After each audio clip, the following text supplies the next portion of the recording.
जय हिंद साथियों, तैयारी कर लो। प्लेटफॉर्म पर आपका स्वागत है।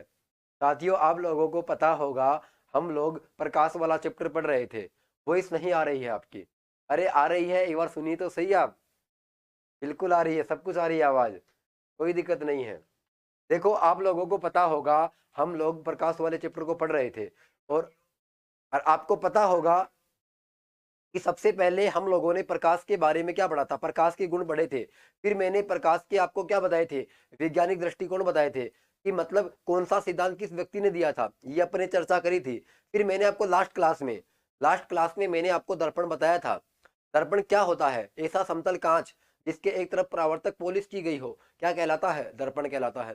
फिर मैंने आपको बताया था कि जो परावर्तक पॉलिश होती है वो किन पदार्थों की होती है? एल्यूमिनियम, चांदी, जिंक और मरकरी, इन चार पदार्थों की क्या होती है? पॉलिश की हुई होती है। मैंने ये भी आपको बताया था। फिर मैंने आपको समतल दर्पण की कहानी बताई थी।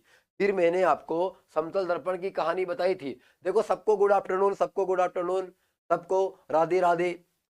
देखो, बार बार ये मत कहो कि आवाज नहीं आ रही है। अब सब कुछ क्लियर हो गया है। मैंने क्या किया था, इस माइक का बटन ऑन करना भूल गया था मैं, इस वजह से आवाज नहीं आई थी, लेकिन अब सब कुछ आवाज प्रॉपर आ रही है। अब आप केवल और केवल स्क्रीन के ऊपर ध्यान दीजिए। आपको पता होगा हम लोग कल क्या पढ़े थे? हम लोगों ने कल दर्पण पढ़ा था।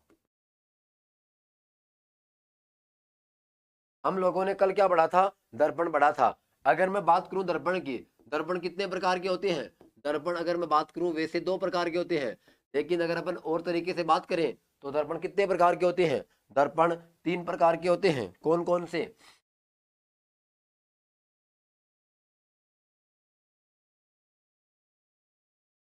समतल दर्पण, दो नंबर पे उत्तल दर्पण है, और तीन नंबर पे क्या होता है? अवतल दर्पण। तीन नंबर पे मेरे पास क्या है? अवतल दर्पण। ये तीन प्रकार के दर्पण होते हैं। आपको याद होगा कि हम लोगों ने इस दर्पण की चर्चा कर ली थी। मैंने ये वाला दर्पण आपको समझा दिया था। आज अपन को क्या करना है? ये वाला दर्पण और ये वाला दर्पण पढ़ना है। तो अब आपको क्या करना है, एक बार बोर्ड के ऊपर ध्यान देना है। एक बार आपको क्या करना है, बोर्ड के ऊपर ध्यान देना है। अपन को अब क्या करना है, अब अपन को गोलीय दर्पण पढ़ना है। अब आप लोगों से रिक्वेस्ट है कि प्लीज प्लीज प्लीज कमेंट बाजी ना करें, केवल और केवल स्क्रीन के ऊपर फोकस करें। मैं आपको बहुत ही अच्छे अंदाज में चीजें समझाऊंगा और आप जीवन भर चीजों को याद रखोगे। मुझे पता है, मैं महसूस कर सकता हूँ आपकी भावनाओं को, कि मैं भी कभी ना कभी आपकी स्टेज में रहा होगा। मैंने क्या प्रॉब्लम्स फेस करी थी जब साइंस को मैं पढ़ता था। मुझे बहुत समस्या आती थी। मैं उत्तल और अवतल दर्पण को पहचान ही नहीं पाता था कि उत्तल किसको कहते हैं और अवतल किसको कहते हैं। लेकिन अब मैं आपको विश्वास दिलाता हूं कि आपको कभी भी जीवन में उत्तल और अवतल के बारे में कभी कंफ्यूजन होगा ही नहीं। आप धड़ल्ले से बताओगे, चुटकियों में बताओगे। एक बार गौर करना आप। सबसे पहले मैं बात करता हूं किसकी? गोलीय दर्पण की। अब देखो, गोलीय दर्पण कैसा होता है, कैसा नहीं होता है। आपको पता होगा इस प्रकार से क्या होता है, इस प्रकार से गोला होता है। आपने देखा होगा इस प्रकार से क्या होता है, एक गोला होता है।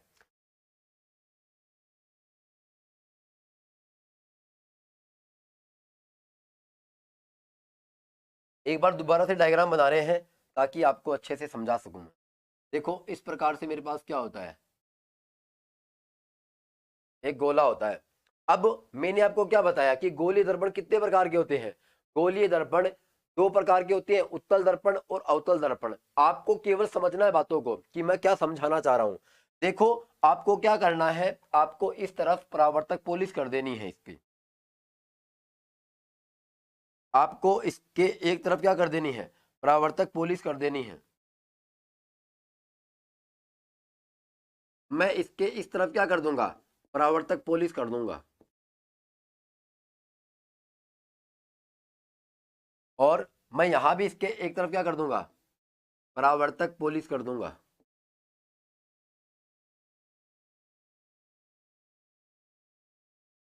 मैं इधर भी इसके क्या कर दूंगा, परावर्तक पॉलिश कर दूंगा। एक बार समझने की कोशिश करना। ये केवल एक तरीका है आपको समझाने का ताकि आपको चीजें समझ आ जाए कि क्या अवतल होता है, क्या उत्तल होता है। अब मैं क्या करूंगा, एक बार मुझे पता है कि ये किसी न किसी गोले का भाग है, ये किसी न किसी क्या है, गोले का ही भाग है। तो मैं क्या करूंगा,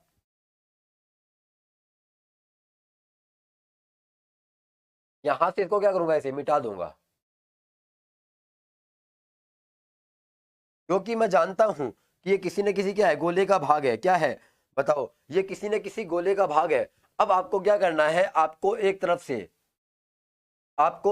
से परावर्तक किरणें लानी है। अब मैं क्या करूंगा, मैंने इस तरफ तो क्या कर दी, परावर्तक पॉलिश कर दी। अब मैं इस तरफ से क्या लाऊंगा, प्रकाश की किरणें लाऊंगा इसे। आपको केवल और केवल एक बार स्क्रीन के ऊपर फोकस करना है, आपको हर चीज समझ आएगी, हर चीज, आपको कहीं कोई दिक्कत नहीं होगी। एक बार समझने की कोशिश करना आप।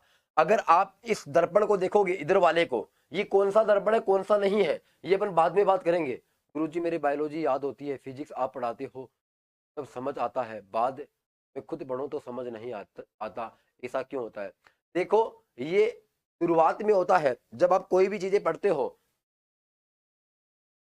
जब आप कोई भी चीज पढ़ते हो तो हमेशा क्या होता है, शुरुआत में थोड़ी सी अपन को प्रॉब्लम्स होती है, लेकिन जैसे जैसे आप उनके टच में आते हो, सपोज करो आप, जब आप नया नया दोस्त बनाते हो, आपको उनके बारे में कोई भी पता नहीं होता है कि उनका गुण कैसा होता है, वो पढ़ने में होशियार है, कमजोर है, सुबह लेट उठता है या जल्दी उठता है, आपको कुछ पता नहीं होता है, बस आपका दोस्त बन जाता है। अब जैसे जैसे आप समय बिताते हो, आप उनके साथ रहते हो, तो आप उसको पूछते हो कि यार आप पढ़ते कब हो, आप सोते कब हो, आप उनकी दिनचर्या पूछते हो, उनके साथ घूमते हो, तो आपको सब कुछ पता चल जाता है अपने दोस्त के बारे में। ऐसा ही क्या होता है, फिजिक्स के साथ होता है। एक दिन में समझ आने वाली चीज नहीं है ये, इसके साथ आपको वक्त बिताना होगा, तब आपको समझ आएगी। एक बार यहाँ पे फोकस करना आप, ये जो गोली दर्पण होता है ना, ये क्या होता है, सॉरी उत्तल दर्पण और अवतल दर्पण, ये गोले दर्पण की क्या होती है, टूटे हुए भाग होते हैं। अब आपको क्या करना है, मैं एक बार नाम डिस्कवर कर देता हूं, मैं एक बार नाम डिस्क्लोज कर देता हूं। इस दर्पण का नाम क्या है, उत्तल, और इस दर्पण का नाम क्या है, अवतल।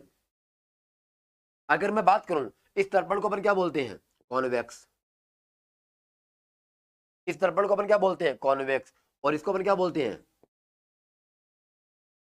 कॉनकेव। क्या बोलते हैं, कॉनकेव। अब एक बार गौर करना, अपन को कैसे पता चलेगा कि ये कॉन्वेक्स है, कैसे पता चलेगा ये अपन को कॉनकेव है।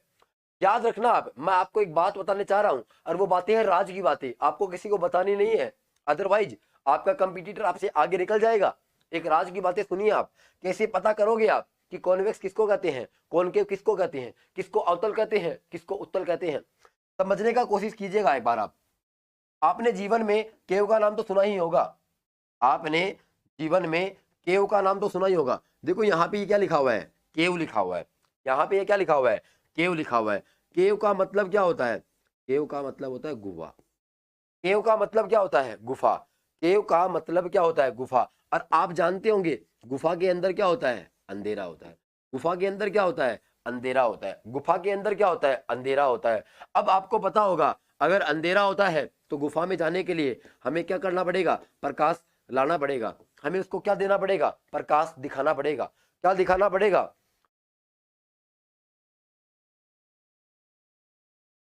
अब एक बार गौर करना, आपने देखा होगा कि ये उत्तल दर्पण है और ये अवतल दर्पण है। आपने देखा होगा कि इसको अपन क्या बोलते हैं, केव बोलते हैं। केव मतलब क्या होता है, गुफा। गुफा में क्या होता है, अंधेरा। अंधेरे में अपन को क्या किसकी जरूरत पड़ती है, प्रकाश की। अब एक बार गौर करना, ये जो अवतल दर्पण है ये आपको पता होगा इस प्रकार से झुका हुआ है, देखो ये इस प्रकार से झुका हुआ है। अब मुझे एक चीज बताइए, ये तो भाग वाला इसका क्या उभरा हुआ, और ये आपको गुफा जैसा दिख रहा होगा, ये आपको गुफा टाइप से दिख रहा होगा। इसका मतलब जब गुफा के अंदर प्रकाश की किरणें आए तो वो क्या हो जाएगा, अवतल दर्पण। क्या हो जाएगा, अवतल दर्पण। तो अवतल दर्पण अपन किसको कहते हैं, ऐसा दर्पण या फिर ऐसा गोलीय दर्पण जिसके दसे हुए भाग की ओर से प्रकाश की किरणें आए, क्या कहलाता है, अवतल दर्पण कहलाता है। दोबारा बोल रहा हूं मैं, ऐसा गोलीय दर्पण जिसके दसे हुए भाग की ओर से प्रकाश की किरणें आए, क्या कहलाता है, अवतल दर्पण कहलाता है। अब एक बार गौर करना आप, ये दर्पण देखो इधर तो झुका हुआ है, ये दर्पण इस प्रकार से झुका हुआ है। अगर ये इस प्रकार से झुका हुआ है तो इसका फोकस बिंदु इसी ओर होगा, इसका फोकस बिंदु का होगा, इधर ही होगा। अब ये प्रकाश की किरणें आएगी और इसे टकरा करके ऐसे निकल जाएगी। ये प्रकाश की किरणें यहाँ आएगी और ऐसे निकल जाएगी। समझ गए आप। अब देखो ये यहाँ पर क्या हो रही है, ये यहाँ पर क्या हो रही है बताओ, ये यहाँ पर फोकस हो रही है, इसका मतलब ये इसका क्या हो गया, फोकस बिंदु हो गया। यहाँ पर ये इसका क्या हो गया, फोकस बिंदु हो गया। मैं दोबारा बता रहा हूं, कई लोगों को पता नहीं होता है कि ये प्रकाश की किरणें ऊपर जाएगी या नीचे आएगी, पता नहीं होता है, लेकिन मैं आपको बता रहा हूं। मुझे एक चीज बताना, ये दर्पण किधर झुका हुआ है, ये दर्पण ऐसे झुका हुआ है, तो प्रकाश की किरणें इधर ही झुक जाएगी, किधर झुक जाएगी, इधर ही। अब एक बार इसमें बात करना आप, मुझे एक चीज बताना, ये क्या लिखा हुआ है नाम, ये नाम लिखा हुआ है वैक्स। क्या नाम लिखा हुआ है बताओ, ये नाम लिखा हुआ है वैक्स। अब मुझे एक चीज बताइए आप, वैक्स को आप कहाँ लगाते हो, वैक्स का मतलब वेस्लिन, अपन सोच सकते हैं, वेस्लिन को आप कहाँ लगाते हो, उभरे हुए भाग पर। कहाँ लगाते हो, उभरे हुए भाग पर। आपने देखा होगा जब सर्दियों में हमारे होठ फट जाते हैं तो हम उभरे हुए भाग पे क्या लगाते हैं, उभरे हुए भाग पे अपन क्या लगाते हैं, उभरे हुए भाग पर अपन वेस्लिन लगाते हैं ताकि होठ अपने फटे नहीं। इसी प्रकार से आपको अगर कॉन्वेक्स मिरर को याद करना है कि कैसे अपन को लंबे टाइम तक याद रखना है, तो आपको ये याद रखना है कि प्रकाश की जो किरणें हैं, प्रकाश की जो किरणें हैं वो दसे हुए भाग की ओर से ना आकर के वो उभरे हुए भाग से आनी चाहिए। किधर से आनी चाहिए, उभरे हुए भाग से। क्योंकि आपको पता है वैक्स को अपन कहाँ लगाते हैं, उभरे हुए भाग पे लगाते हैं। कहाँ लगाते हैं, उभरे हुए भाग पे लगाते हैं।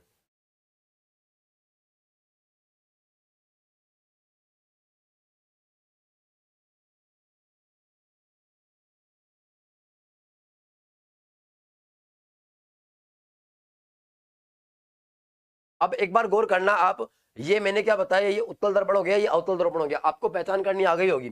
अब एक बार गौर करना, आपको पता होगा कि दर्पण के अंदर जब प्रकाश की किरणें जाती है तो वो यहाँ को इसको पार नहीं कर पाएगी। क्यों नहीं कर पाएगी, क्योंकि आपको पता होगा यहाँ पर क्या होता है, यहाँ पर परावर्तक पोलिस की होती है। परावर्तक पोलिस करने के कारण ये प्रकाश की किरणें इधर नहीं आ पाती है। अब मैंने अभी अभी आपको क्या बताया, ये जिधर झुका हुआ होता है हमेशा फोकस बिंदु उधर ही होता है, तो इसका फोकस बिंदु क्या होगा, कहीं ना कहीं इधर होगा। तो मैं एक बार क्या करता हूँ, इस प्रकार से बनाता हूँ आभासी, और सपोज करता हूँ कि इसका एफ कहाँ पे है, यहाँ पर है। कहाँ पर है, यहाँ पर। अब देखो ये क्या करेगा, ये इसे ऊपर चला जाएगा और अपन को यहाँ पर ये ऐसे मिलते हुए प्रतीत होगा, अपन को ऐसे मिलते हुए प्रतीत होगा। ये वास्तव में नहीं होगा, ये अपन को मिलते हुए प्रतीत होगा। और ये कहाँ से निकल जाएगा बताओ, ये ऐसे निकल जाएगा, का मतलब ये ऐसे चला जाएगा। अब एक बार गौर करना आप, देखो चीजें समझ आएगी आपको, थोड़ा सा वक्त बिताना पड़ेगा आपको इस भौतिक विज्ञान के साथ, इतना आसान नहीं है ये बातें। आपको पता होगा ये भौतिक विज्ञान, ये भौतिक विज्ञान तब समझ में आती है जब हम इसके साथ वक्त बिताते हैं। एक बार गौर करना, ये फोकस बिंदु कहाँ होगा, इसका फोकस बिंदु कहाँ होगा, इसका फोकस बिंदु इधर होगा, जबकि इसका फोकस बिंदु किधर होगा, इधर होगा। अब मैं एक चीज आपको और बता रहा हूं, राज की बातें हैं, राज की बातें हैं ये। अगर आपके पास नॉलेज कम भी है तो आपको प्रश्नों को कैसे सही करना है वो जानिए एक बार आप। मुझे एक चीज बताइए, कल हम लोगों ने समतल दर्पण पढ़ा था, हम लोगों ने क्या पढ़ा था, समतल दर्पण पढ़ा था। क्या पढ़ा था, समतल दर्पण। आपने ऑब्जर्व किया होगा कि अगर एक आदमी यहां खड़ा है, अगर एक आदमी यहां खड़ा है तो उसका प्रतिबिंब किधर बनता है, उसका प्रतिबिंब इधर बनता है, इधर बनता है, उधर बनता है। अब मुझे एक चीज बताइए कि अगर इसका प्रतिबिंब इधर बनता तो ये क्या होता बताओ, ये होता वास्तविक। क्या होता बताओ, वास्तविक। इसका मतलब एक बार गौर करना आप, अवतल दर्पण में फोकस बिंदु किधर बन रहा है, इधर बन रहा है। इसका मतलब इसमें जो डायग्राम बनेगा वो कैसा बनेगा, वास्तविक। और इसमें कैसा बनेगा, आभासी। क्यों बनेगा, क्योंकि इसमें एफ किधर है, उधर है, इसमें एफ किधर है, उधर है। अब एक बार गौर करना और मैं आपको चीजें बताता हूं, कुछ राज की बातें अपन जानते हैं।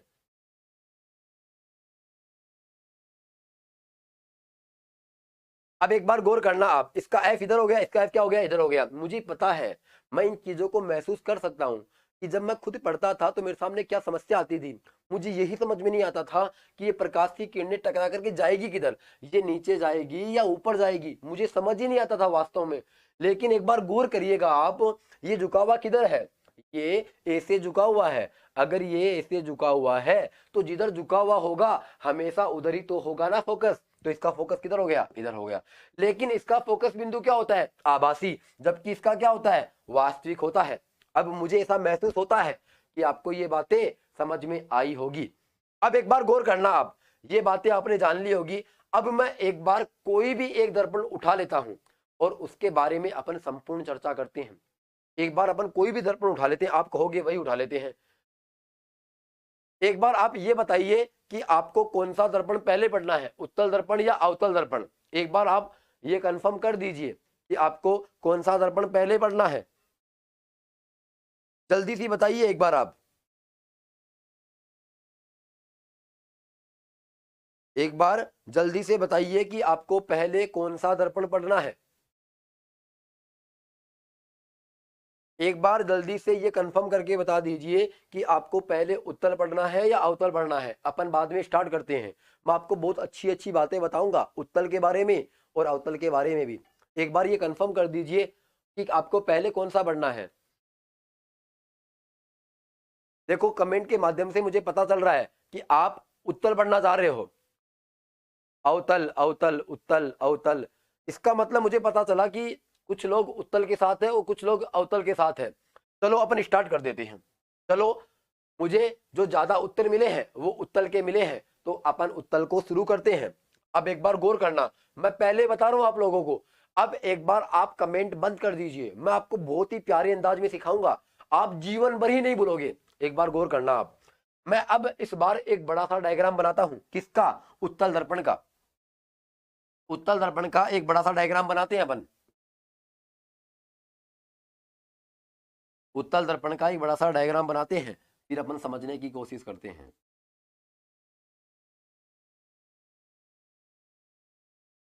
अब एक बार गौर करना प्लीज, अब कोई भी कमेंट ना करे,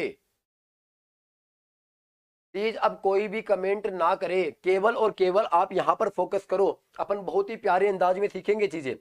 देखो ये कौन सा दर्पण है, आपको पता होगा कि अगर अगर दर्पण के दसेवें भाग की ओर परावर्तक पॉलिश की गई हो तो वो उत्तल दर्पण होता है। और इसके इस ओर से क्या आएगी बताओ? इस ओर से इसके क्या आएगी? इस ओर से इसको प्रकाश की किरणें आएगी। अब एक बार गौर करना आप, ये प्रकाश की किरणें क्या करेगी? ऐसे जाएगी,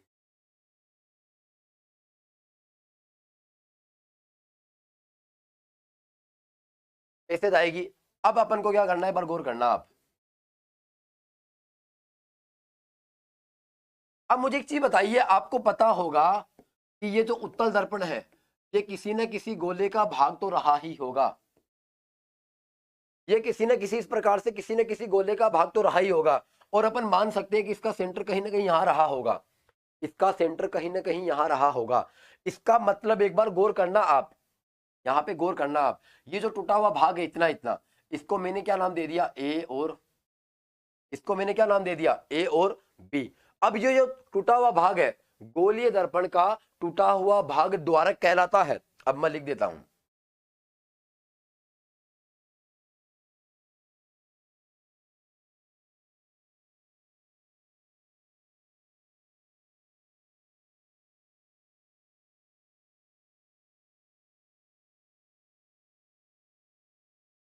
द्वारक किसको कहते हैं?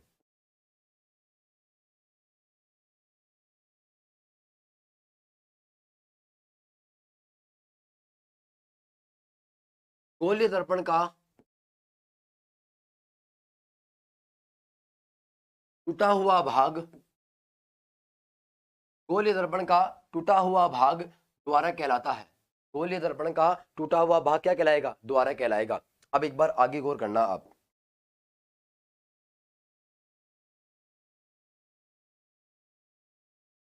2 नंबर पे मेरे पास क्या है?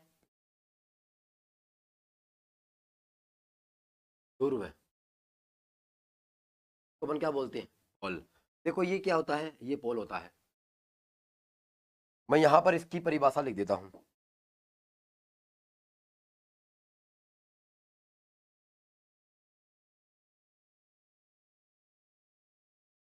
द्वारक का मध्य बिंदु क्या कहलाएगा?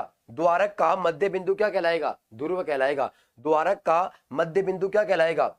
द्वारक का मध्य बिंदु क्या कहलाएगा? ध्रुव कहलाएगा। अब अपन आगे बात करते हैं।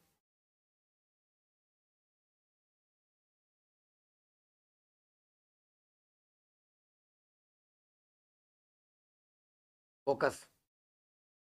अब अपन फोकस किसको कहते हैं उससे पहले अपन बात कर लेते हैं वक्रता त्रिज्या की। उससे पहले अपन बात कर लेते हैं वक्रता त्रिज्या की। ये वक्रता त्रिज्या क्या होती है?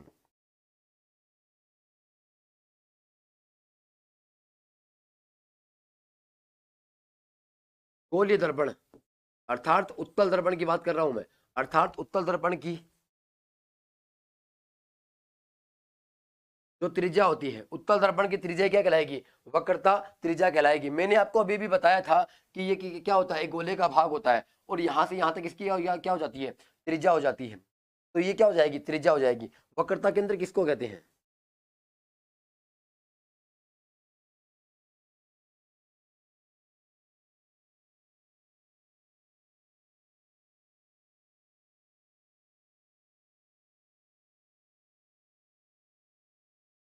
उत्तल दर्पण का केंद्र बिंदु क्या कहलाएगा? या फिर गोली दर्पण का केंद्र बिंदु क्या कहलाएगा? आपको पता होगा ये किसी न किसी गोले का भाग है तो इसका केंद्र भी होगा, उसी केंद्र को अपन क्या कहेंगे? वक्रता केंद्र कहेंगे। वक्रता केंद्र को अपन किससे दर्शाते हैं? सी से। अब देखो ये फोकस क्या होता है, इस फोकस को अपन किससे दर्शाते हैं? एफ से। फोकस क्या होता है? ध्रुव व वक्रता का, ध्रुव व वक्रता केंद्र का, ध्रुव व वक्रता केंद्र का मध्य बिंदु क्या कहलाता है? मेरे पास क्या कहलाता है? फोकस कहलाता है। अब एक बार गौर करना आप, ये जो मेरे पास अगर दर्पण है, अगर इसका फोकस इधर है तो उतनी दूरी पर फोकस इधर भी होगा, उतनी ही दूरी पर फोकस इधर ही होगा, और यहाँ पर इसका क्या हो जाएगा? सी हो जाएगा। यहाँ पर इसका क्या हो जाएगा? सी। अब एक बार गौर करना, पी और सी के बीच की दूरी, मतलब ध्रुव और वक्रता केंद्र का मध्य बिंदु क्या कहलाता है? फोकस कहलाता है। अब आपको पता चल गया होगा कि द्वारक क्या होता है, पता चल गया होगा ध्रुव क्या होता है, आपको पता चल गया होगा फोकस क्या होता है, आपको पता चल गया होगा वक्रता त्रिज्या क्या होती है, आपको पता चल गया होगा वक्रता केंद्र क्या होता है। एक शब्द और लिख देता हूं, आपको पता चलना होना चाहिए कि फोकस दूरी अपन किसको कहते हैं।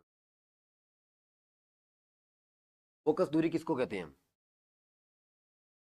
पी व एफ के मध्य की दूरी, पी व एफ के मध्य की दूरी क्या कहलाती है? फोकस दूरी कहलाती है। पी व एफ के मध्य की दूरी क्या कहलाती है? एफ कहलाती है। अब एक बार गौर करना, आपको पता होगा कि ये अगर इधर झुका हुआ है तो डेफिनेटली इसका एफ यहां हो सकता है, जो वास्तविक एफ है इसी के बराबर यहां भी होगा। अब एक बार गौर करना, ये इस प्रकार से जाएगा,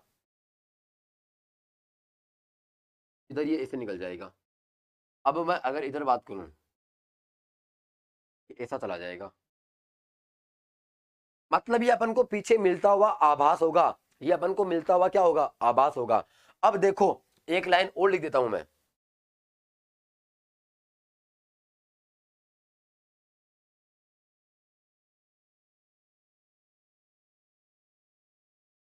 एक लाइन और लिख देता हूं जिसका नाम मेरे पास क्या है?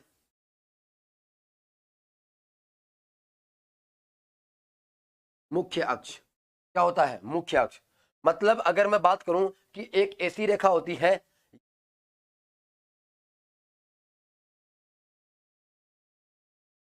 ऐसी रेखा या प्रकाश की किरण जो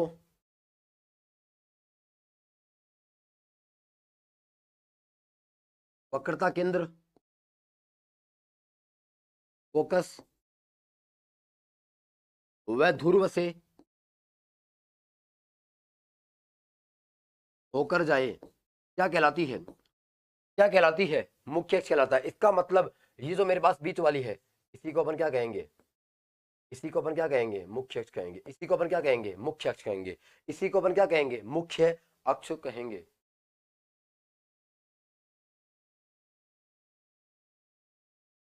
अगर मैं बात करूं इसके अंदर मुख्य अक्ष क्या होता है? ऐसी रेखा या किरण जो वक्रता केंद्र, फोकस व ध्रुव से होकर के जाए क्या कहलाता है? मुख्य अक्ष कहलाता है। तो मैं उम्मीद करता हूं कि ये पॉइंट आपको समझ आए होंगे कि उत्तल दर्पण के अंदर, अब मैं एक चीज बता देता हूं, ये बातें है ना जो मैंने बताई है, ये उत्तल दर्पण में नहीं होती है, ये अवतल दर्पण में भी होती है और उत्तल दर्पण में भी होती है, सब में होती है ये। लेकिन ये आपको मेन वर्ड है ना, ये याद रखने होंगे आपको, ताकि आपकी राह क्या हो जाए? आसान हो जाए। अब अपन आगे बढ़ते हैं, अब अपन आगे बढ़ते हैं। अब मैं आपको बताता हूं कि प्रतिबिंब का निर्माण कैसे होगा, या फिर अपन बात कर लेते हैं उत्तल दर्पण की। उत्तल दर्पण की परिभाषा क्या होती है?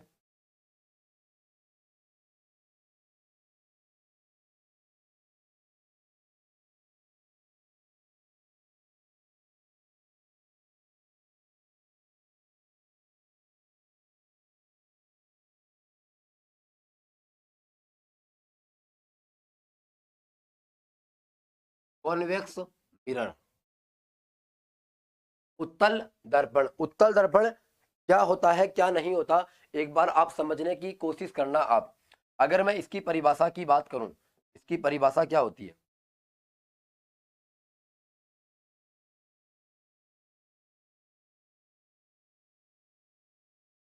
ऐसा दर्पण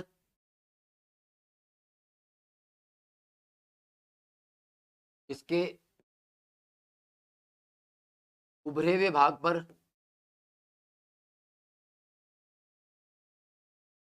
या उभरे हुए भाग की ओर से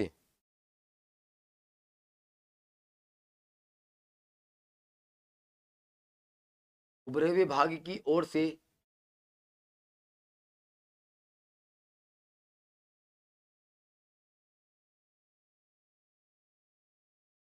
प्रकाश की किरणें आए, उभरे हुए भाग की ओर से प्रकाश की किरणें आए,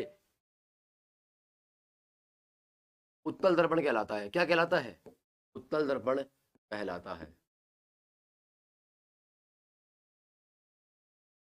अब एक बार गौर करना आप, मैं इसकी या लगा करके दूसरी परिभाषा लिखता हूं, मैं इसकी या लगा करके दूसरी परिभाषा लिखता हूं।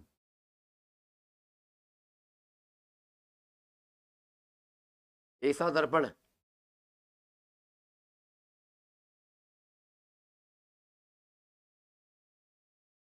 ऐसा दर्पण जिसके दसे हुए भाग पर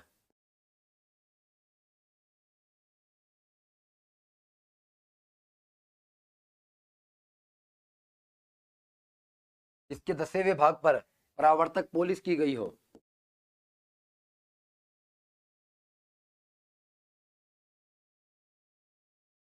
जिसके दसे हुए भाग पर क्या की गई हो? परावर्तक पॉलिश की गई हो, क्या कहलाता है? उत्तल दर्पण कहलाता है। क्या कहलाता है? उत्तल दर्पण कहलाता है। मैं एक बार आपको दोबारा डायग्राम बना करके दिखाता हूं और आपको ये परिभाषा समझाने की कोशिश करता हूं। एक बार अपनी नजरें केवल स्क्रीन के ऊपर रखना आप।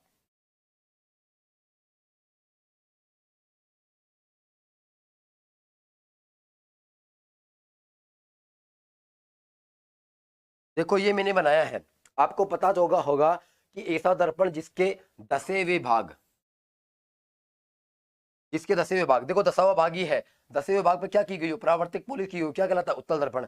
और ऐसा दर्पण जिसके उभरे हुए भाग की ओर से क्या आए? प्रकाश की किरणें आए, क्या कहलाता है? उत्तल दर्पण कहलाता है। ये देखो ये उत्तल दर्पण हो गया। अब मैं उम्मीद करता हूं कि आपको समझ आया होगा कि उत्तल दर्पण की परिभाषा क्या होती है और क्या नहीं होती है। आपने आराम से इसको समझने की कोशिश करी होगी। अब एक बार बता देता हूं कि ये कैसे मिलता है।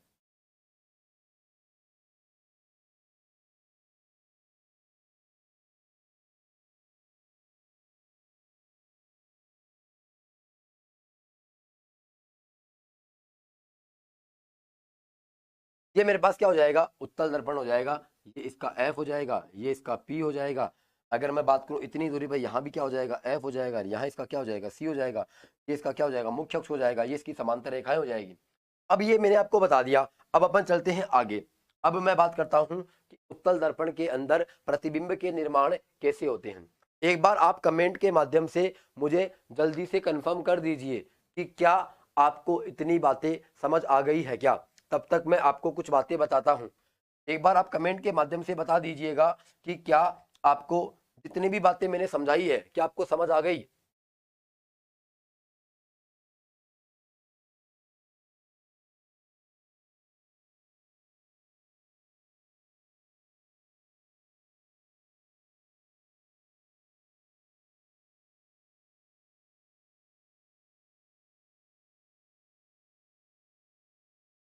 प्रतिबिंब निर्माण के नियम।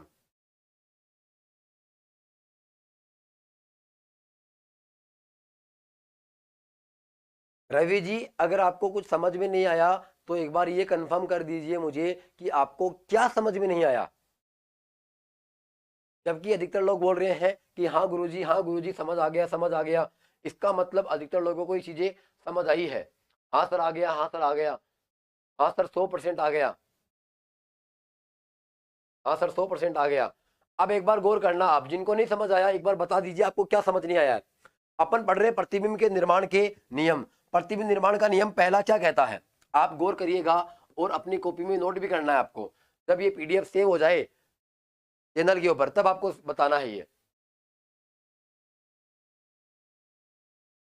अब देखो प्रतिबिंब निर्माण का पहला नियम क्या कहता है। पहला नियम ये कहता है कि यदि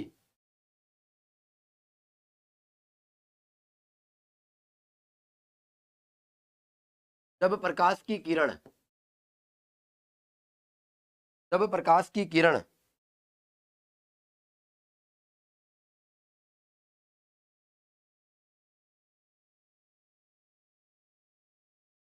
जब प्रकाश की किरण मुख्य अक्ष के समांतर जाती है,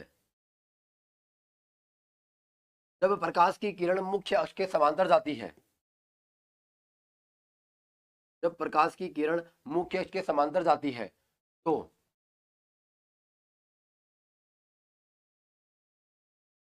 परावर्तन के बाद परावर्तन के बाद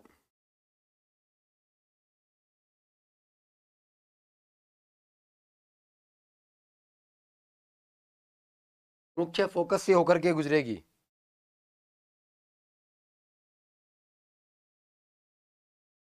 मुख्य फोकस से होकर के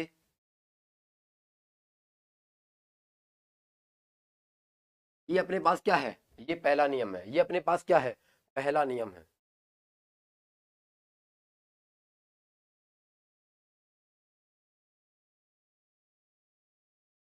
देखो 2 नंबर के नियम की अपन बात करते हैं। 2 नंबर का नियम क्या कहता है, 2 नंबर का नियम इसका जस्ट उल्टा है।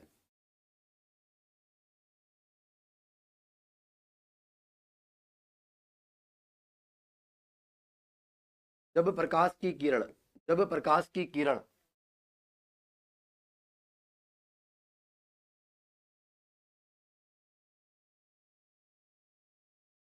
जब प्रकाश की किरण मुख्य फोकस से होकर के जाती है,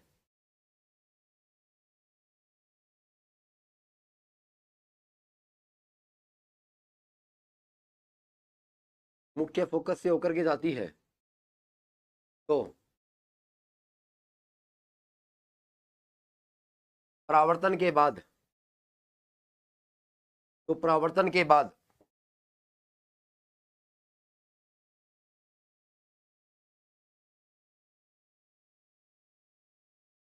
मुख्य अक्ष के समांतर हो जाएगी। परावर्तन के बाद मुख्य अक्ष के समांतर हो जाएगी।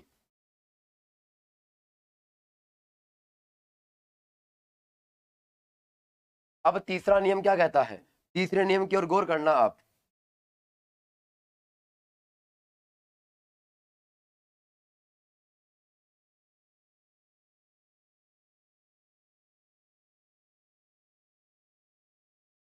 तीसरा नियम क्या कहता है, तीसरा नियम क्या कहता है,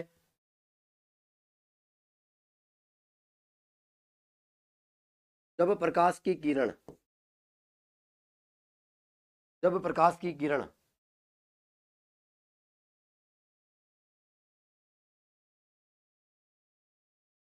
वक्रता केंद्र से होकर के जाती है,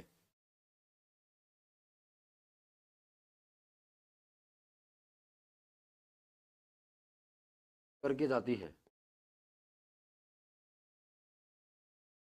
तो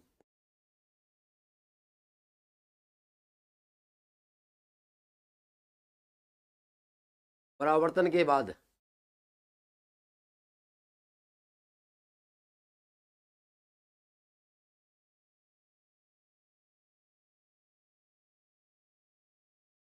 परावर्तन के बाद वक्रता केंद्र से होकर के ही गुजरेगी। वक्रता केंद्र से होकर के ही गुजरेगी।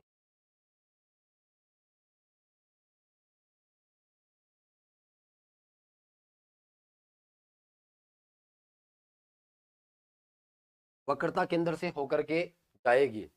अब एक बार गौर करना, मैंने आपको 3 नियम बताए हैं।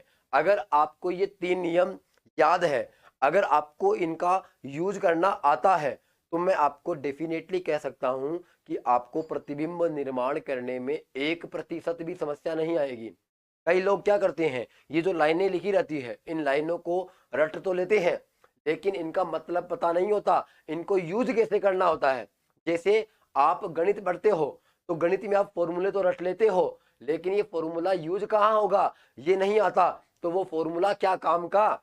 इसी प्रकार से ये 3 नियम है, अगर ये 3 आपने याद कर लिए और इनका यूज करना आपको आ गया तो आप चुटकियों के अंदर प्रतिबिंब निर्माण करना सीख जाओगे।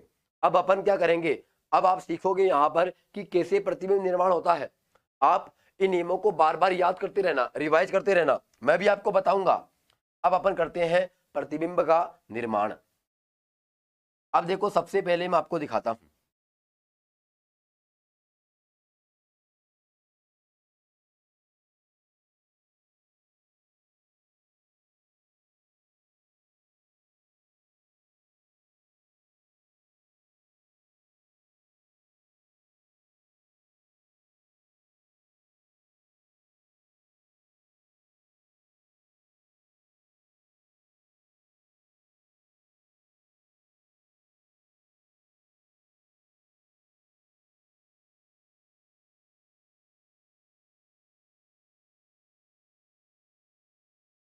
देखो सबसे पहले मैंने क्या बना दिया, मुख्य अक्ष बना दिया। सबसे पहले मैंने क्या बना दिया, मुख्य अक्ष बना दिया। यहां पे लिख देता हूं मैं।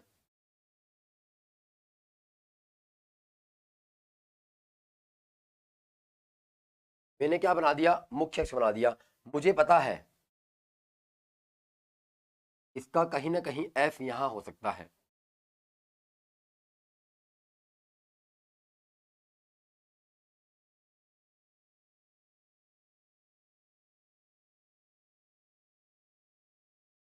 यहाँ इसका क्या है, सी है। यहाँ इसका क्या है बताओ, सी है। अब इतनी ही दूरी पर यहाँ इसका क्या हो जाएगा, एफ हो जाएगा। और उतनी दूरी पर यहाँ इसका क्या हो जाएगा, हो जाएगा। क्या हो जाएगा बताओ, सी हो जाएगा। अब एक बार गौर करना, मैं आपको समझाना चाहता हूं और आप समझने की कोशिश करना।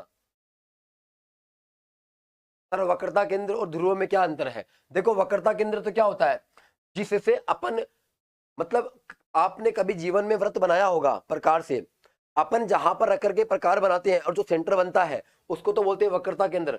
जबकि ये क्या होता है, ये जो होता है ना इसको अपन बोलते हैं ध्रुव। ये वाला बिंदु क्या कहलाएगा, ध्रुव। और ये क्या होता है, वक्रता केंद्र होता है। आपको अंतर समझ आ गया होगा। अब एक बार गौर करना, जब कोई प्रकाश की किरण, देखो एक बार पीछे वाले पे चलना आप, जब कोई प्रकाश की किरण मुख्य अक्ष के समांतर जाती है तो परावर्तन के बाद मुख्य फोकस से होकर के जाएगी। अब अपन वापस चलते हैं आगे। देखो मैंने क्या कहा कि जब कोई प्रकाश की किरण मुख्य अक्ष के समांतर जाती है, देखो ये क्या हो गया, इसके समांतर हो गया ना। अगर आपको एकदम सीधी लाइन ही बनानी है तो अपन सीधी लाइन बना लेते हैं। देखो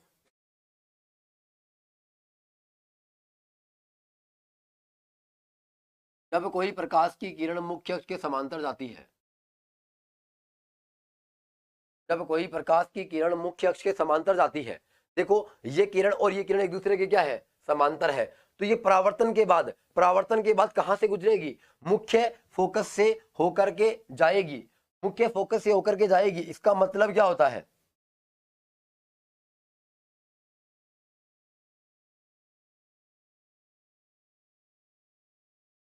इसका मतलब क्या होता है, इसका मतलब ये होता है कि ये कहां से जाएगी बताओ, ये यहां से जानी चाहिए। ये कहां से जानी चाहिए बताओ, यहां से। इसका मतलब आपको पता है ये दर्पण है, प्रकाश किरण इधर आ तो पाएगी नहीं, तो मैं क्या करता हूं, इसी किरण को यहां से भेज देता हूं ऐसे। इसका मतलब ये किरण कहां से चली जाएगी, ऐसे चली जाएगी। अब मैं क्या करता हूं, इस किरण को वापस मिटा देता हूं।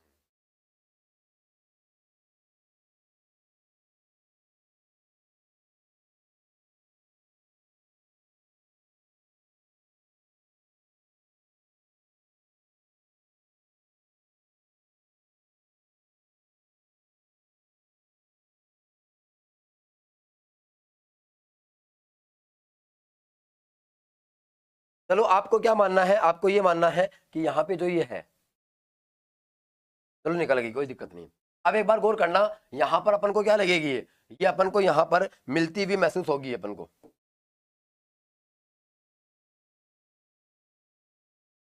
ऐसे मिलती हुई महसूस होगी। मैंने आपको क्या कहा कि जब कोई प्रकाश की किरण मुख्य अक्ष के समांतर जाती है तो वह परावर्तन के बाद मुख्य फोकस से होकर गुजरती है। देखो गुजर गई। अब देखो ये वस्तु कहाँ रखी हुई है, ये वस्तु रखी हुई है कहां पर, ये वस्तु रखी हुई है अनंत के ऊपर। कहां पे रखी हुई है, अनंत के ऊपर रखी हुई है। ये वस्तु कहाँ रखी हुई है? देखो ये वस्तु कहाँ रखी हुई है? ये वस्तु रखी हुई है अनंत के ऊपर। अब मुझे एक चीज बताइए कि सपोज करो कि यहाँ कोई दर्पण लगा हुआ है, एक बार समझने की कोशिश करना है एक बार आप। सपोज करो कि यहाँ कोई दर्पण लगा हुआ है और बहुत दूर कोई आदमी बैठा हुआ है, बहुत दूर कोई आदमी बैठा हुआ है। मुझे एक चीज बताइए, उस आदमी को ये दर्पण तो दिख जाएगा, अगर दर्पण दर्पण तो दिख जाएगा, लेकिन इस दर्पण के अंदर फोकस बिंदु कहाँ है? वो दिखाई नहीं देगा, वो दिखाई नहीं देगा। अब देखो मैंने क्या बताया, पिछले वाला पढ़ना है बराबर। जब कोई प्रकाश किरण मुख्य के समांतर जाती है तो मुख्य फोकस से होकर के गुजरती है। दूसरा क्या है? जब मुख्य फोकस से होकर के जाती है तो कहां से गुजरती है? मुख्य अक्ष से। अब देखो जब कोई वस्तु अनंत में रखी होती है ना, तो अपन को कोई भी बिंदु दिखाई नहीं देता है, तो मैं दूसरी किरण को भी क्या करूंगा? दूसरी किरण को भी इसके समांतर ही भेजूंगा। दूसरी किरण को भी मैं क्या करूंगा? इसके समांतर ही भेजूंगा। दूसरी किरण को भी मैंने क्या किया? इसके समांतर ही भेजा। जब मैं समांतर भेजूंगा तो ये मुझे क्या लगेगी? इससे मिलती हुई नजर आएगी ऐसे, और ये ऐसे निकल जाएगी। इसका मतलब क्या होता है? इसका मतलब ये हुआ कि मुझे ये अभी क्या लगेगी? यहां से ऐसे मिलती हुई नजर आएगी, ये मुझे ऐसे मिलती हुई नजर आएगी। इसका मतलब क्या हुआ? देखो ये यहाँ पे मिल रही है। अब एक बार गौर करना आप, अगर मैं बात करूं ये वस्तु कहाँ रखी हुई है, अगर मैं बात करूं ये वस्तु कहाँ रखी हुई है, ये वस्तु कहाँ रखी हुई है? अनंत पे रखी हुई है। वस्तु कहाँ रखी हुई है? वस्तु अनंत पे रखी हुई है। अगर मैं बात करूं प्रतिबिंब कहाँ बन रहा है, अगर मैं बात करूं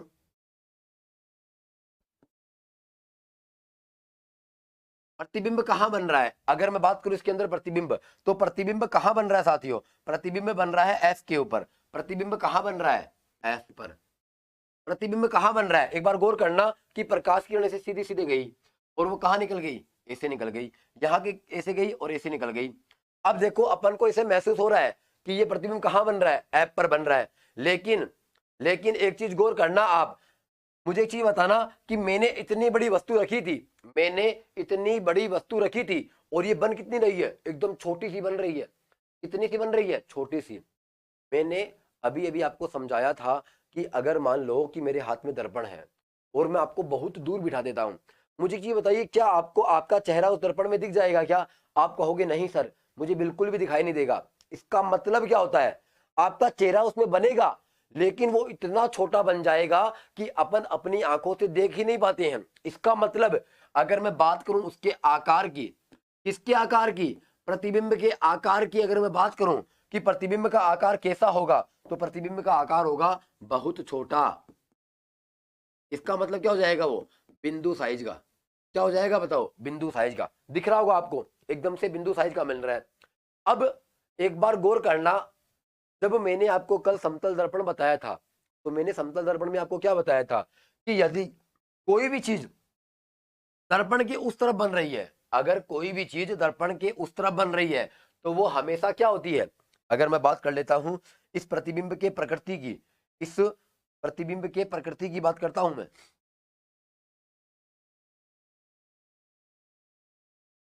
इस दर्पण के प्रतिबिंब की प्रकृति की बात कर लेता हूं मैं कि इसमें प्रतिबिंब कैसा बनेगा। देखो अगर ये इधर बन रहा है तो ये डेफिनेटली क्या होता है?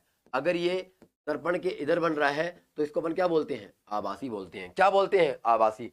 लेकिन एक बात मैं आपको बताता हूं, वो राज की बातें हैं, हर किसी को बताने की नहीं होती है। देखो यहाँ पे मैंने आपको क्या बताया है, अगर मान लो ये उत्तल दर्पण है, उत्तल दर्पण में प्रतिबिंब हमेशा उधर ही बनता है। इसका मतलब ये दर्पण क्या होगा? आभासी होगा। अब देखो इसके लास्ट में क्या नाम आ रहा है? सी आ रहा है। इसका मतलब ये प्रतिबिंब कैसा बनेगा? सीधा बनेगा। ये प्रतिबिंब कैसा बनेगा? सीधा बनेगा। कैसा बनेगा साथियों? सीधा बनेगा। अब देखो आपको ये पॉइंट समझ में आए होंगे कि कहां पर रखने पर कैसे बनता है। देखो जब अपन किसी वस्तु को अनंत पे रखेंगे तो प्रतिबिंब कहां पे बनेगा? ऐप पर, आपके सामने देख लो। लेकिन जब मैं इसको कहां पे रखूंगा, अगर मैं सॉरी इसका आकार क्या होगा? बिंदु साइज का, आपके सामने है। प्रकृति कैसी होगी? इधर बन रहा है, इसका मतलब क्या हो जाएगा? आभासी। और ये कैसा बनता है? सीधा बनता है। मैं जानता हूं अभी आपको क्लियर नहीं हुआ होगा कि सीधा कैसे हो गया। ये चीज अगला आएगा ना, आपको समझ आ जाएगा। अब एक बार गौर करना आप, अब अपन थोड़ा सा आगे चलते हैं। मैंने ये वस्तु कहां रख दी बताओ? ये मैंने वस्तु रखी सी से परे। सपोज करो कि मैंने ये वस्तु कहां रख दी? यहां रख दी। अब जो पहली प्रकाश की किरण है, ये पहली प्रकाश किरण, ये तो ऐसे के ऐसे जाएगी। एक बार पिछला नियम देखना एक बार आप। जब कोई प्रकाश की किरण मुख्य अक्ष के समांतर जाती है तो परावर्तन के बाद मुख्य फोकस से होकर के गुजरती है। देख लो, जब कोई प्रकाश किरण मुख्य अक्ष की है, देखो ये मुख्य अक्ष है और ये प्रकाश की किरण है, जब कोई प्रकाश की किरण मुख्य अक्ष के समांतर जाती है तो परावर्तन के बाद मुख्य फोकस से होकर के गुजरती है। पहली लाइन गुजर गई, अब दूसरा पॉइंट पढ़िए। अब देखो दूसरा पॉइंट पढ़िए, जब प्रकाश की किरण को मुख्य फोकस से होकर के जाता है, जब प्रकाश की किरण मुख्य फोकस से होकर के जाती है तो परावर्तन के बाद मुख्य अक्ष के समांतर हो जाती है। अब मैं आपको बता रहा हूं, ये नियम अपन को काम में नहीं लेना है, ये नियम अपन को काम में नहीं लेना है, ये नियम अपन को काम में तब लेना है जब आप इस नियम को काम में लेने में क्या हो जाओ, असफल हो जाओ। आपको कोशिश ये करनी है कि पहला नियम और तीसरा नियम ही काम में लो। ये नियम आपको तब काम में लेना है जब आपके सारे हथियार फेल हो जाए और आपको लगेगा कि मैं तो असफल हो रहा हूं, तो आप इस हथियार को उठा लेना, अदरवाइज इस हथियार को मत उठाना। आप इन दोनों हथियारों से क्या कर देंगे, अपन इसका मर्डर कर देंगे। एक बार गौर करना, आप एक बार गौर करना, मैंने वस्तु कहां रख दी बताओ, सी से परे रख दी। मैंने वस्तु को कहां रखा, देखो यहां बता रहा हूं, मैंने वस्तु कहां रखी बताओ, सी से कहां रख दी बताओ, सी से परे।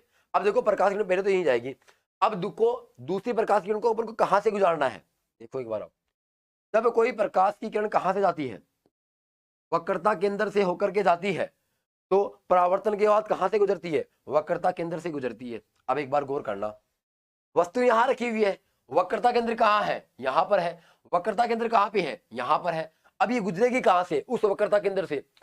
इसलिए दर्पण का वास्तविक वक्रता केंद्र यही है, ना कि ये है। आप इसको ऐसे मत गुजार देना, अगर ऐसे गुजारोगे तो आपके हथियार फेल हो जाएंगे, आपके हथियार क्या हो जाएंगे, फेल हो जाएंगे, और आपको दूसरा हथियार उठाने की नौबत आ जाएगी। मैं आपको कह रहा हूं कि दूसरा हथियार उठाने की नौबत आएगी नहीं। आप मेरे पदचिन्हों पर चलो, आपको समस्या आएगी नहीं।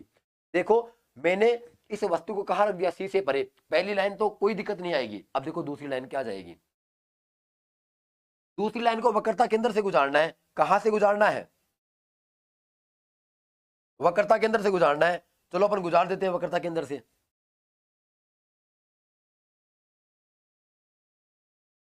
देखो ये गुजर गई। अब मैं आपको बता रहा हूं कि ये वास्तव में उधर नहीं जाएगी, ऐसे वास्तव में नहीं जाएगी। अब मैंने आपको समझाने के लिए, ये कभी भी प्रकाश की किरण दर्पण को क्रॉस करके नहीं जाती है, कभी भी प्रकाश की किरण दर्पण को क्रॉस करके नहीं जाती है।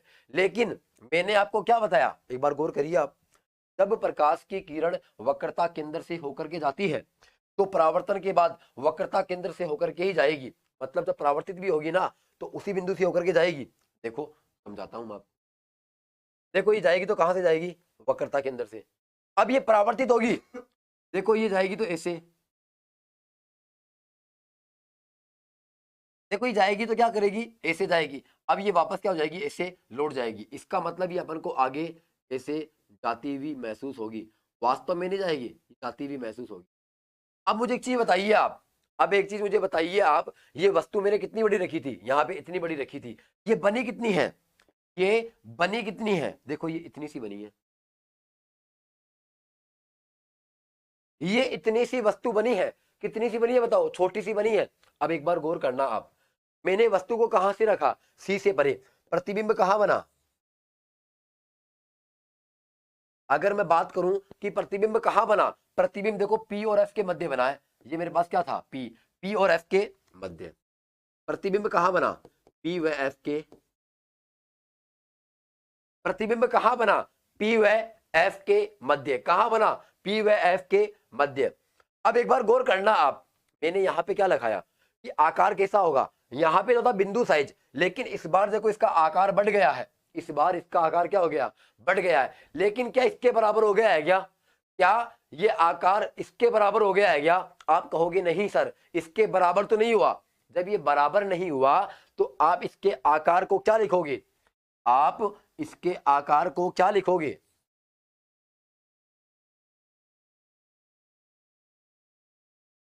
इसके आकार को क्या लिखोगे आप, छोटा लिखोगे। क्या लिखोगे, छोटा लिखोगे। अब एक बार मुझे बताइए आप, क्या ये प्रतिबिंब दर्पण के इसी ओर बन रहा है क्या ये प्रतिबिंब दर्पण के इसी ओर बन रहा है क्या, आप कहोगे हाँ सर बिल्कुल इसी ओर बन रहा है। इसका मतलब ये क्या आएगा, आभासी आएगा। इसका मतलब ये क्या आएगा, आभासी आएगा। क्या आएगा बताओ, ये आभासी आएगा। अब एक बार और गौर करना आप, ये सीधा कैसे होता है, देखो इसकी ताड़ क्या है, ऊपर है, इसमें एरो का निशान क्या है, ऊपर है। इसका मतलब इसमें भी क्या हो जाएगा, ऊपर हो जाएगा। इसका मतलब देखो अगर ये ऊपर है तो इसमें भी ये ऊपर है। इसका मतलब ये क्या हो गया, सीधा हो गया। क्या हो गया, सीधा हो गया। क्या हो गया बताओ, सीधा हो गया। इसका मतलब ये क्या बनता है, आभासी और सीधा, आभासी और सीधा, आभासी और सीधा। अब अगर आप इस दर्पण को इधर खिसकाते जाओगे, अगर आप इस वस्तु को इधर खिसकाते जाओगे तो ये जो दर्पण है ना, ये जो प्रतिबिंब है, ये इस प्रकार से इधर खिसकता जाएगा, ये इस प्रकार से खिसकता जाएगा। ये मैं जैसे जैसे इसको इधर खिसकाऊंगा, अगर सपोज करो कि मैंने यहां रख दी वस्तु, फिर मैंने यहां रखी, फिर मैंने यहां रखी, फिर मैंने यहां रखी, अगर मैं इसे रखता जाऊंगा तो ये क्या करेगा, ये थोड़ा थोड़ा सा क्या करेगा, इधर खिसकता जाएगा। देखो अगर मैं यहां रखूंगा तो इस बार यहां बन गया। अब भी देखना एक बार आप, मैंने वस्तु इतनी बड़ी रखी लेकिन प्रतिबिंब अभी भी देखो कितना बन रहा है, छोटा ही तो बन रहा है। क्या इसके बराबर बन गया है क्या ये, नहीं। इसका मतलब अभी भी प्रतिबिंब क्या बनेगा, छोटा ही बनेगा। अभी भी प्रतिबिंब क्या बनेगा, छोटा ही बनेगा। और एक बार गौर करना, क्या अभी भी ये पी व एफ के मध्य बन रहा है क्या, हाँ अभी भी ये पी व एफ के मध्य ही बन रहा है। अब एक बार गौर करना, इस बार वस्तु सी से परे नहीं रखी हुई है, इस बार वस्तु कहाँ रखी हुई है, सी पर रखी हुई है। इस बार वस्तु को कहां पे रखा हुआ है, सी पर रखा हुआ है। लेकिन लेकिन स्थिति वो की वही बन रही है। देखो आभासी, सीधा, पी व एफ के मध्य और छोटा। अब मैं अगर यहां ले आऊंगा तो भी ये बनेगी, यहां ले आऊंगा तो भी ये, यहां ले आऊंगा तो भी ये। इसका मतलब अपन को निष्कर्ष यही निकलता है, अपने पास निष्कर्ष यही निकलता है, अपने पास निष्कर्ष यही निकलता है।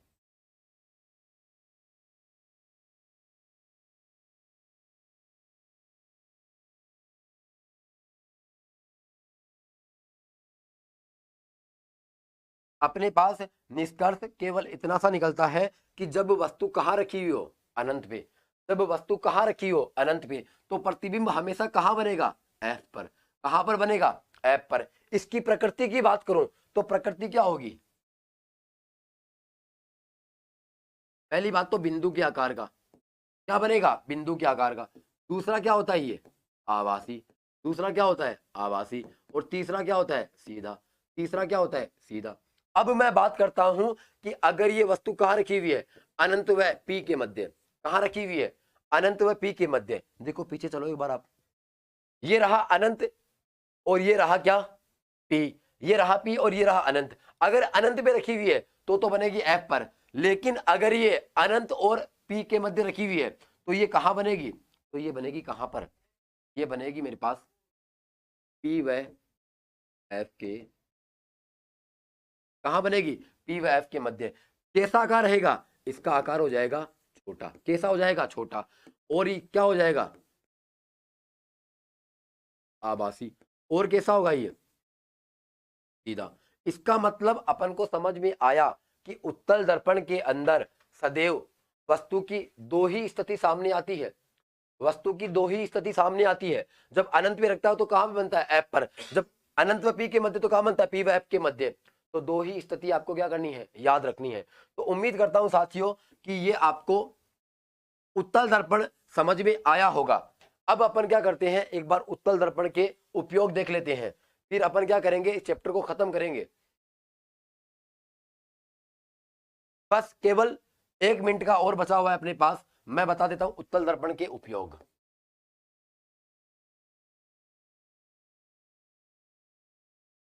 आज अपने पास उत्तल दर्पण पूरा हो जाएगा। उत्तल दर्पण के उपयोग, देखो अगर मैं पहली बात करूं उत्तल दर्पण के उपयोग की, पहला उत्तल दर्पण का प्रयोग कहां होता है, मोटर गाड़ियों में साइड मिरर के रूप में, मोटर गाड़ियों में साइड मिरर के रूप में, मोटर गाड़ियों में साइड मिरर के रूप में, मोटर गाड़ियों में साइड मिरर के रूप में। एक बार आप बता दीजिए कि क्या आपको ये पढ़ाया हुआ प्रतिबिंब का निर्माण करना समझ में आया है कि नहीं आया। गाड़ियों में साइड मिरर के रूप में। दूसरा क्या होता है,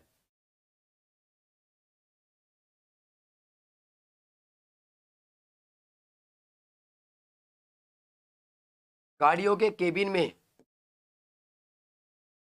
लगे दर्पण के रूप में। अब इसका मतलब क्या होता है मैं आपको समझाऊंगा 3 नंबर पे।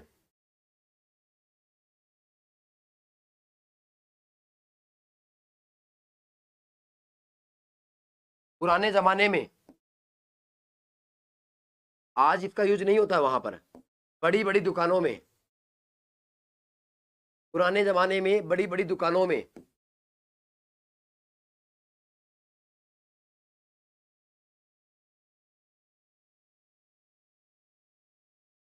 कैमरे के रूप में इसका प्रयोग किया जाता है। अब अब मैं आपको अगर बताऊं कि इसके उपयोग को अपन को कैसे याद रखना है। आपने देखा होगा कि जब अपन मोटरसाइकिल चलाते हैं या फिर अपन बाइक चलाते हैं या फिर अपन बस चलाते हैं, कोई भी चलाते हैं, साइड में क्या रहता है, मिरर लगा रहता है। अब अगर मान लो कि उसमें उसका प्रतिबिंब छोटा नहीं बनेगा, देखो एक बार आप, ये दिखाता कैसा है, देखो एक तो दिखाता है बिंदु के आकार का, ये क्या दिखाता है, छोटा दिखाता है। कैसा दिखाता है, छोटा। तो आपको पता होगा उत्तल दर्पण हमेशा कैसा प्रतिबिंब दिखाता है, छोटा।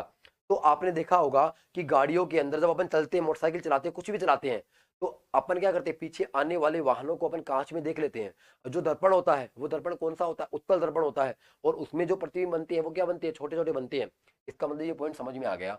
अब गाड़ियों के केबिन में आपने देखा होगा कि जब हम लोग बस में बैठते हैं तो बस के अंदर एक बड़ा सा कांच लगा रहता है, बड़ा सा एक दर्पण लगा रहता है। अब जो ड्राइवर होता है ना, वो क्या करता है, उस कांच के अंदर, उस दर्पण के अंदर सवारियों को देखता रहता है कि कौन चढ़ता है, कौन उतरता है, कौन चढ़ रहा है, कौन उतर रहा है। और फिर जब सब लोग बैठ जाते हैं तो वो ये देखता है कि बस में कितने लोग बैठे हुए हैं, तो सब लोग एक साथ दिखाई देते हैं। इसका मतलब अगर दर्पण में, सॉरी, अगर उसमें छोटे बन रहे हैं तभी तो अपन देख पाते हैं। इसका मतलब ये भी आपको समझ आया होगा। अब 3 नंबर का, आपने देखा होगा कि जब अपन बड़े बड़े मॉल में जाते हैं, दुकानों में जाते हैं, तो लोग क्या करते हैं, अपने दुकान के अंदर कैमरा रखते हैं। लेकिन पहले कैमरा नहीं हुआ करता था, तो जो बड़ी बड़ी दुकानें होती थी वो क्या करते थे, अपने केबिन के अंदर या फिर जहां उनकी वो बैठने का स्थान होता था उसके सामने, अपने सामने वो एक दर्पण रख लेते थे। उस दर्पण के अंदर क्या करते थे, वो देखते रहते थे कि जितने भी लोग आए हैं, सपोज करो ये दुकान है, सपोज करो ये दुकान है, और इस दुकान के अंदर, इस दुकान के अंदर यहाँ पर क्या लगा रहा है, वो दर्पण लगा हुआ है। और यहाँ पर ये जो महाशय ये देख रहे हैं कि कौन सामान ले रहा है, कौन क्या कर रहा है। अब सपोज करो कि यहाँ पे बहुत सारे लोग हैं, यहाँ पे इस दुकान में बहुत सारे लोग आ गए। अब बहुत सारे लोग हैं, आपको पता होगा ये लोग चोरी भी कर सकते हैं, सामान को चुरा भी सकते हैं। तो ये क्या करेगा, यह एक बुड्ढा बैठा रहता है, यहाँ पर एक बुड्ढा बैठा रहता है। वो क्या करता है, इस दर्पण के अंदर देखता रहता है कि कौन सामान कितना ले रहा है, कौन कितना खरीद रहा है। और उन सारे के चेहरे इसके अंदर बन जाते हैं। अब मुझे एक चीज बताइए, अगर ये बड़ा प्रतिबिंब दिखाता तो ये एक का ही चेहरा देख पाता, ये क्या करता है, छोटे छोटे प्रतिबिंब दिखाता है और सबको आराम से दिखा पाएगा। इसका मतलब क्या हो गया कि पुराने जमाने में बड़ी बड़ी दुकानों में किसके रूप में, कैमरे के रूप में। अब अपने पास क्या हो गया, ये उत्तल दर्पण क्या हो गया, खत्म हो गया। अब मैं उम्मीद करता हूं साथियों आपको ये चीजें समझ में आई होगी। देखो आपको बार बार रिवाइज करना पड़ेगा, तभी आप फिजिक्स को सीख पाओगे, इतना आसान नहीं है सीखना। तो चलो अपन अगली क्लास में मिलते हैं, तब तक के लिए बाय, अलविदा, टेक केयर।